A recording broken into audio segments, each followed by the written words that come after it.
Hello and welcome back to DJCamel Reviews, and I just finished my last review 10 seconds ago, so we're right into a new one. I'm talking about Extraction 2, which is a big action movie on Netflix starring Chris Hemsworth as Tyler Rake. Now, when the first Extraction movie, both directed by Sam Hargrave, who used to be a stunt coordinator and stuntsman, and does some stunts in this movie, but behind the camera, for this particularly difficult and intricate one-shot, 20-minute long take, cut up into pieces and stitched together, but it all looks like one shot, which is an amazing, a stunning, all-time classic action movie, prison escape into car chase, into fight on top of a train sequence.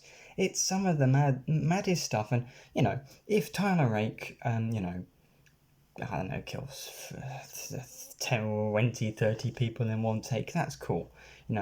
If he punches some people when his arm is set on fire in one shot in a snowing, prison riot, that'd be pretty cool.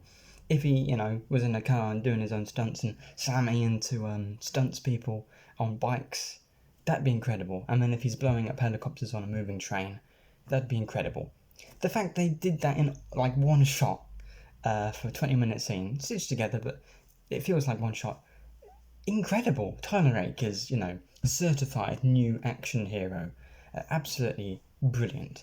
And in my Transformers Rise of the Beast review, I complained about the new trend of Hollywood giving just anyone a big budget to make a movie, and they don't often work because they don't know what they're doing when they go up from a small thing to a big thing. It's a big jump, But Sam Hargrave, doing his own jumps behind the camera to get some of these shots, worked on the Captain America movies with the Russo brothers, the directors of those movies, and as I said, they directed The Grey Man, an absolutely horrible, massive blockbuster that came out on Netflix last year. And that had a massive budget, the biggest Netflix budget of all time. Give Sam Hargrave, this director, a budget for Extraction 3, which is in the works, because this is an incredible movie. Story-wise, there's not a whole lot going on here. I feel like there's a better villain, with some sort of almost Bond villain-esque moments. Not amazing, but, better than the first movie. A different, variety of locations and types of scenes. And a more tense finale. I thought this was a much better movie than the first one. Very enjoyable.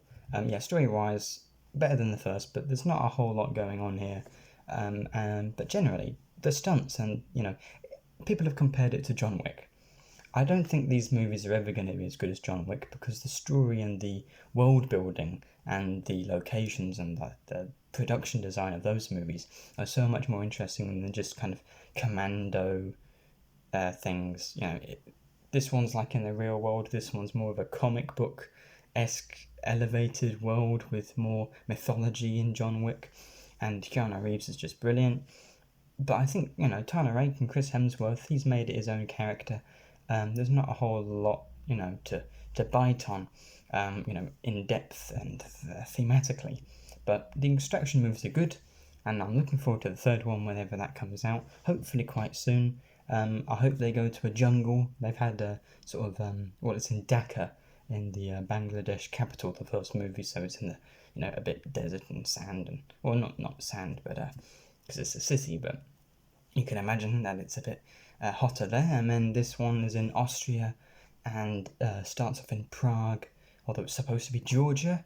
But I think, it's filmed in the same place. The Prague prison escape, which is supposed to be in Georgia, is filmed in the same place. Mission Impossible 4's prison escape, filmed in Prague, was shot at the same location partly, and that's supposed to be in Russia in that movie. So clearly, obviously for reasons, don't go to Russia at the moment.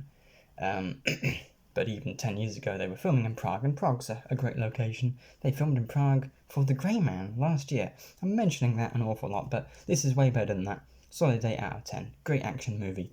Amazing stunts. And, a really good train sequence. It'll be interesting to see whether Mission Impossible 7 out in 7 days is going to have a better train sequence. But I really enjoyed this one. This is a good one. Check it out.